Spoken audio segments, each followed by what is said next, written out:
चौथा जो आहे तो संन्यासाश्रम. संन्यासामध्ये काय वृत्ती पाहिजे? मगाशी सांगितलं तसं मला जे पाहिजे ते सर्वांना मिळावं अशी प्रार्थना करायची. आता कर्माकडे लक्ष नाही द्यायचं. तुम्ही आता काहीतरी केलं पाहिजे असं काय नाही. खूप करून झालंय 75 वर्षात. आता कर्मावर आधार न करता आत्मिक सामर्थ्य टिकून राहण्यावर भर द्या. तुमची स्वतःची स्थिती कशी राहते. आता मिळवायचं काय राहिलेलं नाहीये. कर्माद्वारा आत्मसन्मान किंवा आत्मस्थिती चांगली राहण्यासाठी शांतता पुन्हा महत्वाची, की जे सर्वश्रेष्ठ जीवनात काय महत्वाचं असेल तर शांतता. त्यामुळे उरली जी काय 25 वर्षात 100 वर्षातली ती आनंदानं शांततेनं जगूया, असं खेळत राहूया. मोकळं मन असू दे, काही भरू नका त्याच्यामध्ये. उठल्यापासून झोपेपर्यंत मोकळंच ठेवा त्याला. तो चेहरा प्रसन्न राहतो. आणि एकमेकांना बघताना नमस्कार, आपल्याला भेटून आनंद झाला. ओळखीच्या अनोळखीच्या सगळ्यांना तसं म्हणा काय. बस जे आहेत ते सगळे आपले मित्र होतात. आणि त्यामुळं एकमेकाचे नातेसंबंध पण चांगले राहतात. मिळवायचं काही नसतं. त्यामुळं स्वार्थाचा मुद्दा तिथे येत नाही. फक्त अहंकार मात्र काय असेल ना तो सोडावा लागतो. मी शाणा, मी मोठा, मी आता 75-80ला आलो, माझ्या एवढं शाणा कोण नाही, माझं ऐकलं पाहिजे. ते काय सोडा. ते मुलं सुना नातवंड त्यांचं त्यांना करू दे. काय करायचं ते तुम्ही तुमच्या वेळी काय करायचं ते केलेलं आहे. आता त्यांना मोकळं सोडा. त्याच्या आडनाव होऊ नका, त्यांना खोडा घालू नका. तुम्ही जगला त्यांना जगू द्या. त्यावेळेला अलिप्त राहावा. काय करतात बघा फक्त, तरच 100 वर्ष गाठणार. त्यांची जर उडी बुळदुणी आणि काहीतरी कागाळ्या पिगाळ्या आणि काहीतरी मी शाणा मी मोठा म्हणून त्यांना शिकवायला जाऊ नका 75 नंतर. आता मी काय 75 वर्षाचा आत्ता आहे, अजून मला पुढचं माहीत नाही. पण मी जे चिंतन करतोय, काही लोकांना भेटतोय 100 वर्ष झालेल्या, अरे तुम्ही 75-100 कसं गाठली मला सांगा.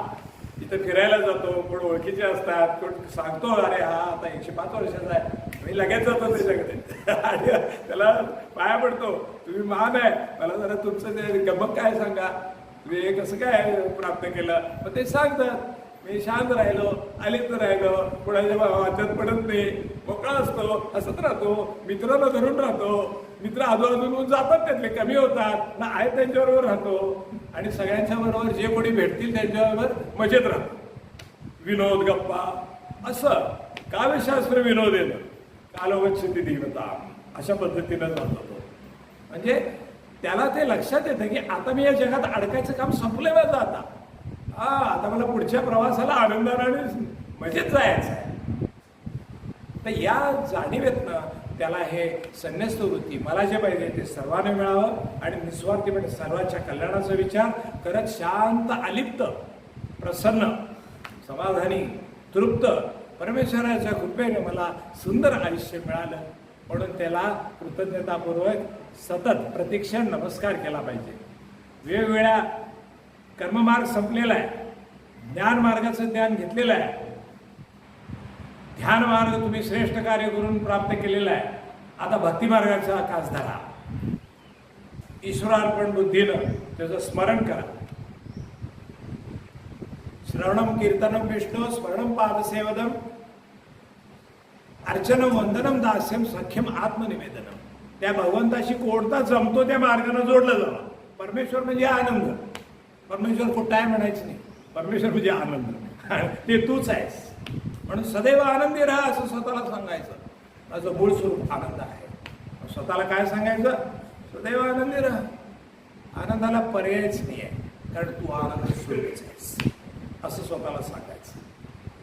मग आनंदी राहायला बाहेर जर हुडकायला गेला आनंद तर या जन्मात तुम्ही आनंदी होत नाही एवढं लक्षात ठेवायचं. कारण बाहेरचं जग कसं आहे?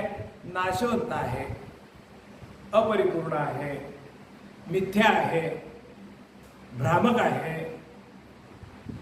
त्यामुळं या मायावी जगामध्ये बदलणारे आणि नाशवंत जर आनंद हुडकायला गेला तर नाशवंत जगामध्ये कायमचा आनंद कसा मिळेल? त्यामुळे नित्य प्राप्त आहे त्याचीच प्राप्ती करायची आहे. नित्य प्राप्त काय आहे? मीच आनंद स्वरूप आहे, हे नित्य प्राप्त आहे. त्याला वेगळा आनंद हुडकायला जातोच कुठं? आनंदी राहण्यासाठी काय करावं लागत नाही एवढं लक्षात ठेवायचं. आपल्याला वाटतं मी असं केलं तसं केलं म्हणजे मी आनंदी होईन, अजिबात नाही होणार.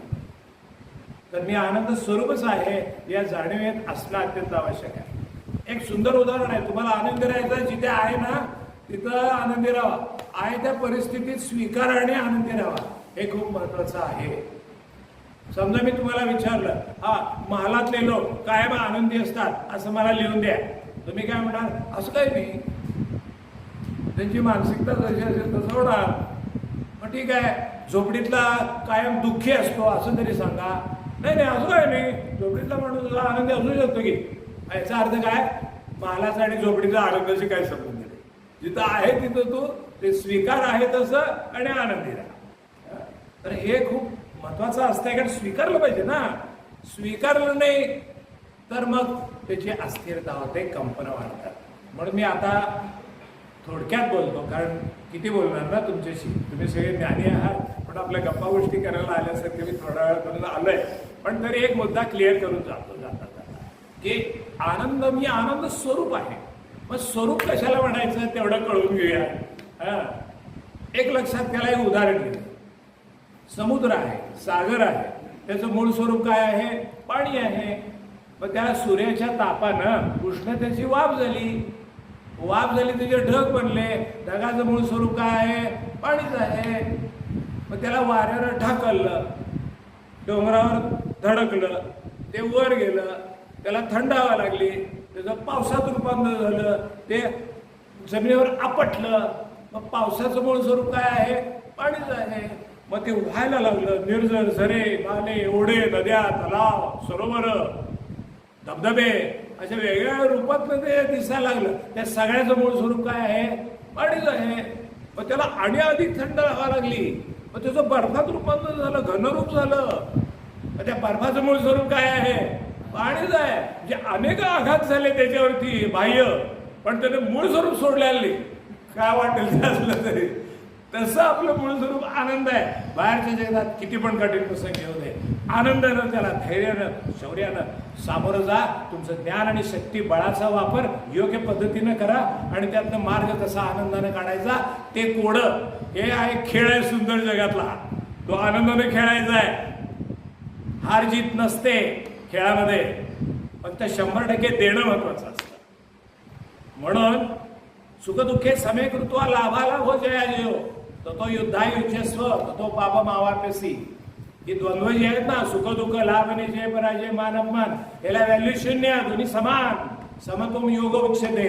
स्थिर राहायचं, जे येईल ते स्वीकारायचं, त्यातून मार्ग काढण्याचं कोडं जे आहे ते सोडत मजेनं राहायचं. तर ते महत्वाचं आहे. म्हणून हे जे त्याचं आधी द्रवरूप होतं, मग वायुरूप झालं, ढग झाले, इतके आघात झाले, उष्ण, ढकललं, आपटलं, वर गेलं, अमुक तमुक सगळे थंड उष्ण हे सगळं झालं. त्याचे आघात झाले, पण तरी त्यानं मूळ स्वरूप सोडलेलं नाही. हा जो मुद्दा आहे तो त्यातला महत्वाचा असा आहे की त्याची बाह्य स्थित्यंतनं बदलली. द्रवरूप होतं, वायुरूप झालं, मग घनरूप पण झालं बर्फाच्या रूपातनं.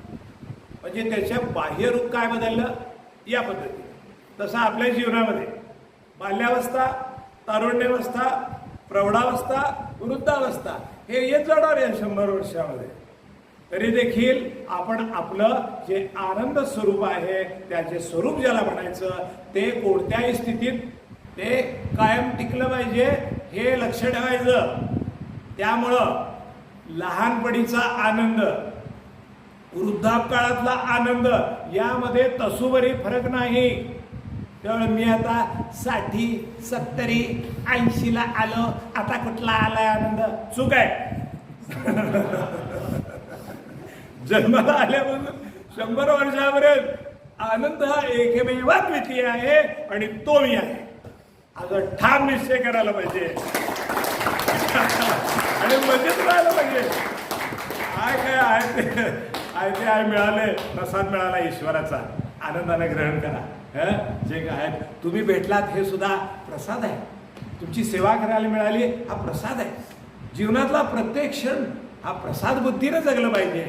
म्हणजे ती बुद्धी शुद्ध पाहिजे, शुद्ध सात्विक पाहिजे आणि बघण्याची दृष्टी निर्मळ आणि स्वच्छ पाहिजे. त्याला पर्यायच नाही आहे, तरच आनंदी राहणार आहे, नाही तर नाही राहू शकत. हे कळायला पाहिजे. म्हणून बाह्य व्यवहारामध्ये जागरूक राहा. आनंदासाठी कुठं अवलंबून राहू नका. उदाहरणार्थ पहिला मुद्दा म्हणजे भूतकाळावर आनंदासाठी अवलंबून राहू नका, कारण तो निघून गेलेला आहे. परत बोलवलं तर येत नाही, किती पैसे दिले तरी येत नाही. तो जसा आहे तसा त्याच्या अनुभवासकट स्वीकारा. दुसरं, भविष्य काळावर अवलंबून राहायचं नाही. असंच झालं पाहिजे, असं नाही झालं तर काय करायचं, चिंता बिंता काय नाही, कारण तो आलाय कुठं, तू पुढच्या क्षणाला आहे का माहीत नाही, आणि नंतर पुढचं कशाला चिंता करतो. म्हणून भविष्य काळामध्ये अपेक्षा करायचं नाही की असंच झालं पाहिजे. तुम्ही झाड लावायचं काम करा वर्तमानात, त्याचे आंबे तुम्हालाच खायला मिळतील असं नाही, लावायचं कर्तव्य करा. मिळतील पण आणि नाही मिळतील पण, दोन्ही पण शक्य आहे, ते स्वीकारावं लागेल. मिळाले तर ठीक आहे, नाही मिळाले तर माझी नातवंड मुलं खातील आणि कोणतरी पक्षी खातील, ती सुद्धा या विश्वामध्ये आनंदानं आलेले आहेत, त्यांच्यासाठी दिलं म्हणायचं. पण अपेक्षा करायची नाही, कारण भूतकाळामध्ये असं झालं असतं तर बरं झालं असतं, असं का नाही झालं असं चिंता करायची नाही, कारण ते आता होऊन गेलेलं आहे. असं काय झालं म्हणजे ते घडायचं ते घडून गेलेलं आहे. आता तुला त्यातलं जे चांगलं आहे भूतकाळातलं ते अनुभव तुझ्या गाठीशी आहेत, त्याचा वापर तू पुढे करायला पाहिजे. अनुभवाचा फायदा पुढच्या काळात तुला घेता आला पाहिजे, तेवढंच भूतकाळाशी संबंधित ठेवायचं. आणि भविष्य काळामध्ये अपेक्षा करायची नाही. कर्मण्येवाधिकार असते, मा फलेषु कदाचित्. फळ हे भविष्यात मिळतं, कर्म वर्तमानात करायचं असतं.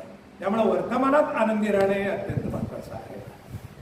तिसरी गोष्ट, कोणत्याही वस्तूवर आनंदासाठी अवलंबून राहायचं नाही, कारण कोणतीही वस्तू ही काय असते, खराब होते, हरवते, आउटडेटेड होते.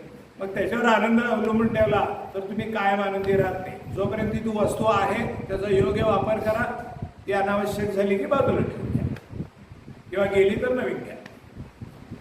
कोणत्याही वस्तूवर अवलंबून राहायचं नाही. हे जगत कशाचं बनलेलं आहे, वस्तूचं बनलेलं आहे. म्हणजे या जगातल्या कोणत्याही वस्तूवर आनंदासाठी अवलंबून राहायचं.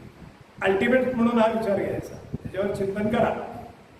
त्याच्यानंतर चौथा मुद्दा, कोणत्याही व्यक्तीवर आनंदासाठी अवलंबून राहायचं, कारण सगळ्या व्यक्तींचे स्वभाव भिन्न असतात, एकासारखा दुसरा नाही. हे जग निर्माण झालं की नाही तेव्हा 2 अटी घातल्या ब्रह्मदेवाला. काय घातल्या, या जगामध्ये एकासारखं दुसरं असतं का मध्ये, एका पानासारखं दुसरं पान असणार का मध्ये, एकासारखं दुसऱ्याचं नाक सुद्धा असतं का मध्ये सगळं भिन्न आहे. असं 800 कोटी लोक आहेत जगात, एकासारखा दुसरा नाही. आणि जरा साम्य असलं तरी स्वभावात आणि अपेक्षित भिन्न आहे, इच्छेत भिन्न आहे, संकल्पात भिन्न आहे. त्यामुळे एकासारखा दुसरा नाही आहे. एक भाग झाला, तो स्वीकारावा लागतो. मी म्हणेन तसा तो नसतो, जसा आहे तसा स्वीकारायचा असतो.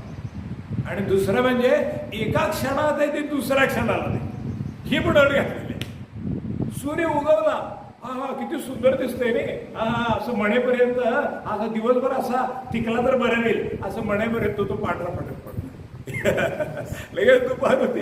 आता संध्याकाळवर छान थंडगार वारा आहे आणि सनसेट किती छान होतोय, असंच असू दे असं म्हटलं तर अंधार पडायला सुरुवात होते.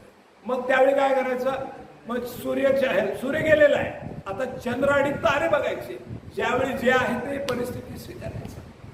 म्हणजे आपल्याला आणि व्यक्ती, तुम्ही आता काळा शर्ट घातलाय, तुम्ही लाल घातलाय, तुम्ही निळा घातलाय, तुम्ही पिवळा घातलाय. मी जर म्हटलं काय रे ते असलं घालता, जरा असं घालत जावा की, व्यक्तीला जर सांगायला गेला ती काय म्हणे, बघ तुला काय तू घाल, मला काय तुम्ही घालतो, तू माझ्यावर काही आरोडू नको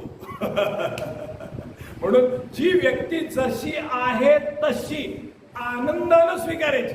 आनंदाला अंडरलाईन करतोय वेळेला जी अशी असती तर बरं झालं असतं, नाही आहे ती तशी आहे तशी आनंदानं स्वीकारणे आणि हसत खेळत नाचत घात त्याच्यावर राहणे, याला पर्याय नाही. पण व्यक्ती जशी आहे ते स्वीकारा. तुम्हाला क्रिकेट आवडतंय, त्याला फुटबॉल आवडतंय, ए कुठे रे लाता मारत फिरतोस, जरा ये की क्रिकेट खेळायला, ए तू क्रिकेट खेळ मी फुटबॉल खेळतो. तुम्ही दुसऱ्यावर लादायचं नाही. कुटुंबात असो समाजात असो कुणावर लादायचं नाही. प्रोत्साहन देऊ शकता, लादू नाही शकता. चर्चा करू शकता, लादू नाही शकता. हे महत्वाचं आहे, कारण दुसऱ्यानं स्वीकारायचं का नाही स्वीकारायचं हे तुमच्या हातात नाही. त्यामुळे तुम्ही सुद्धा तुमचं मत मांडू शकता, पण ते स्वीकारलं जाईल अशी खात्री नाही. मी एवढं सांगितलं तो माझ्या मनाप्रमाणे वागत नाही, माझा मुलगा वागत नाही, माझी सून वागत नाही, माझा नातू वागत नाही, माझी बायको वागत नाही, ते डोकं गरगर कशाला फिरून द्यायला, तुझं तू काय तुला करायचं ते खेळ, त्याला काय करायचं त्याचं करू दे. शांतपणानं, मित्रत्वानं, प्रेमानं, आदराने एकमेव मजेत राहा, सत्संगात राहा, सुंदर गोकुळ निर्माण करा, स्वर्ग निर्माण करा. स्वर्ग हा मेल्यावर नसतो, जिवंतपणे समाधानी वृत्ती म्हणजे स्वर्ग आणि जिवंतपणे असमाधानी वृत्ती म्हणजे नरक. हे लक्षात आलं पाहिजे. उठल्यापासून झोपेपर्यंत कायम समाधानी वृत्ती धारण करा. आहे तसं स्वीकारलं तर स्वर्ग, अपेक्षा करायला लागला नरक. हे लक्षात. फार सुंदर जीवन आहे, सोपं आहे. फक्त तत्वाला धरून शांत राहायचं, योग्य काय अयोग्य बघायचं, हे केलं पाहिजे की नाही केलं पाहिजे, बस विषय संपला. म्हणून व्यक्ती प्रत्येक जण देह सोडून जाणार आहे. व्यक्तीवर अवलंबून राहायचं नाही, कारण ती व्यक्ती आज ना उद्या तुम्ही किंवा ती सोडून जाणारच आहे एकमेकाला. मग काय करायचं, आता गेलं तर काय करायचं, त्याच्या ज्या आठवणी आहेत त्या आपल्या हृदयात असतात. मग पुढे जी नातवंड परतवंड मुलाबाळा सकट असतात त्यांच्याबरोबर राहायचं, गेलेले आहे स्वीकारायचं, ते महत्वाचं आहे. त्यामुळे व्यक्ती जवळची गेली मग स्वतःची मानसिकता बिघडून घ्यायची. काय आता जीवनात अर्थ राहिला नाही, माझे सहचारिणी गेले, माझा ह्याव गेलं, माझा मित्र गेला, माझा त्याव गेला. आता ते निसर्गाच्या ह्याच्याप्रमाणे ज्याच्या त्याच्या ह्याच्याप्रमाणे तो येतो आणि जातो असतं, तुमचं त्यावर कंट्रोल नाही आहे. त्यामुळे गेला ना तरी देखील त्यावेळेला त्याला श्रद्धांजली अर्पण करायची आणि परत आपलं जीवन जे आनंदमयी आहे, चलो आगे बढो. स्वीकारलं गेलेलं तर ते होत आहे. जेव्हा आमचे पिताश्री किंवा मातोश्री गेल्या काही वर्षापूर्वी, तेव्हा आम्ही काय केलं, घरामध्ये ज्यांनी आमच्यावर संस्कार केले, आम्हाला जन्म दिला, त्यांच्याबद्दल आमच्या मनामध्ये अशी देवत्वाची भावना आहे. मग आम्ही घरामध्ये सगळीकडे स्वच्छता ताबडतोब केली. पहाटेची वेळ होती, मग सगळीकडं दिवाळीसारखे दिवे लावले, उदबत्त्या लावल्या, भगवद्गीतेच्या कॅसेट लावल्या, दारात रांगोळ्या काढल्या. आणि मग सकाळी जे लोक भेटायला यायला लागले कळवलेले, ते विचारायला लागले, अरे इथं गेले काय कोण खरंच. कारण जो गेलाय आमचा जवळचा वडील किंवा आई काय असेल, त्यांना आम्ही निरोप देताना पवित्र शुद्ध वातावरणात निरोप द्यायला पाहिजे. असं खचून जाऊन रडून आरडाओरडा करत गोंधळ घालत अशुद्ध वातावरणात त्यांना का निरोप देता, की ज्यांनी तुम्हाला एवढं चांगलं ठेवलंय, तुम्ही पण त्याला जाताना आनंदानं जाऊ द्या, तुम्ही आनंदी राहा. जाताना गेले आजपर्यंत मिळाले, हे काय कमी होतं काय, असं म्हणून त्यांच्या त्या देहावर डोकं टेका. त्यांच्या आठवणीनं जरी अश्रू आले तरी ते आनंद अश्रू आहे, कारण त्यांनी आम्हाला इतके वर्ष मिळाले, आम्हाला संस्कार केले, आणि काय पाहिजे असं म्हणून त्यांच्याबद्दल आदरांजली वाहणं ही त्यावेळेला आवश्यक असतं. ते क्षण स्वीकारला ना तर तसं वाटतं, नाही स्वीकारला की रडत बसतात असो. आणि शेवटचं म्हणजे परिस्थितीवर आनंदासाठी अवलंबून राहायचं नाही, कारण परिस्थिती पण कायम बदलत असते. तेजीबंदी येते धंद्यामध्ये, होणारच. शरीर सुद्धा बदलत जातं, मग अशी सांगितलं बाल्य ते वृद्धापर्यंत, त्यामुळे ते बदलत जातं. पैसा पण कमी जास्त येतो जातो, ती पण परिस्थिती कमी जास्त होत जाते. घरात माणसं काही असतात, ती काही जातात, काही नवीन येतात, ती पण परिस्थिती बदलत असते. त्यामुळं वैयक्तिकपासून, कुटुंबापासून, उद्योगामध्ये आणि समाजामध्ये सुद्धा आजचे नेते ते उद्या नसतात. आजची अवस्था शहराची ती उद्या नसते, त्यात काही चांगले बदल पण घडत असतात. तर ते सगळं जे आहे ना, परिस्थिती आहे तशी स्वीकारायला पाहिजे. त्यात चांगलं का आपल्याला योगदान काय देता येतं ते आपण बघितलं पाहिजे. तर या पद्धतीनं आपण आपल्या जीवनामध्ये जो 100 वर्षाचा काळ आहे तो योग्य पद्धतीनं संकल्प, नियोजन आणि कृतिशीलता याद्वारा सुंदर कसा करता येईल. प्रत्येक क्षण म्हणजे एक पायरी आहे. भूतकाळ म्हणजे आदांतरी पायरी आहे, भविष्यकाळ म्हणजे पुढे टेकलाय पाय, परंतु तो सुद्धा आदांतरी आहे. जर भूतकाळावर अवलंबून राहिला तर गडगडत खाली जा, भविष्यकाळावर अवलंबून राहिला तर तो टेकलेला नाही आहे, आदांतरी आहे, अजून आलेला नाही. त्याच्यावर अवलंबून राहिला असंच व्हायला पाहिजे, तरी पण मनस्थिती बिघडेल आणि खाली जा. पण भूतकाळातले अनुभव कुठल्या काळात गाठीचे असतात, वर्तमानात. भूतकाळातले वर्तमानात घेतल्यानंतर भविष्य काळातले संकल्प कुठल्या काळात करता, वर्तमानात. संकल्पाप्रमाणे नियोजन कुठल्या काळात करता, वर्तमानात काळात. मग संकल्पाप्रमाणे नियोजनानुसार कृती कोणत्या काळात करता, वर्तमानात. मग आनंदानं जगायचा काळ कोणता, वर्तमान, आत्ता. असं प्रत्येक क्षण आत्ता आनंदी, आत्ता आनंदी, या क्षणात आनंदी, या पण क्षणात आहे, असं करत त्या डोंगरावरच्या मंदिरावरती जाता 100 वर्ष झालेली असतात, मागं बघितलं तर प्रत्यक्ष आनंदात असतो आणि मग मोक्षाला प्राप्त होतो. अशा पद्धतीनं आपलं सुंदर जीवन आपल्याला मिळालेलं आहे. आणि जो ज्येष्ठ म्हणून जो काय 60 नंतरचा काळ आहे ना, तो अतिउत्तम आहे असा माझा वैयक्तिक अनुभव आहे. काय सुंदर काळ आहे, परिपूर्ण शुद्ध स्वच्छ, सगळ्यांच्यामध्ये परमेश्वर बघायचा, सगळ्यांना नतमस्तक व्हायचं, सगळ्यांना प्रेमानं हृदयाशी धरायचं आणि आनंदानं हसत खेळत नाचत गात राहायचं. असं हे महान मिळालेलं आनंदमय जीवन आपल्याला मिळालंय, हा भगवंताचा प्रसाद मानायचा. तशी सद्बुद्धी आपल्याला प्राप्त व्हावी असं या आनंदकुंजीच्या या पवित्र वास्तूमध्ये आपण प्रार्थना करूया आणि आनंदाने राहूया. आनंदाचा प्रवास अनंत काळपर्यंत चालू राहील अशी अवस्था आपण या जन्मात करूया. आपल्या सगळ्यांचे आशीर्वाद सदैव लाभावेत, आपल्या सदिच्छा सदैव आमच्या पाठीशी असाव्यात अशी आपल्याही सर्वांच्या चरणी मनोभावे प्रार्थना करतो. नितीनजींनी आपली सगळ्यांची भेट घालून दिली, त्यांच्याबद्दलही कृतज्ञता व्यक्त करतो. आमचे कर्मचारी वर्ग सुद्धा अत्यंत आदराने प्रेमाने इथं सगळी सेवा देत आहेत, त्यांच्याबद्दलही मला अत्यंत आदर आहे. सगळ्यांना नतमस्तक होतो. ओम गुरुदेव, नमस्कार.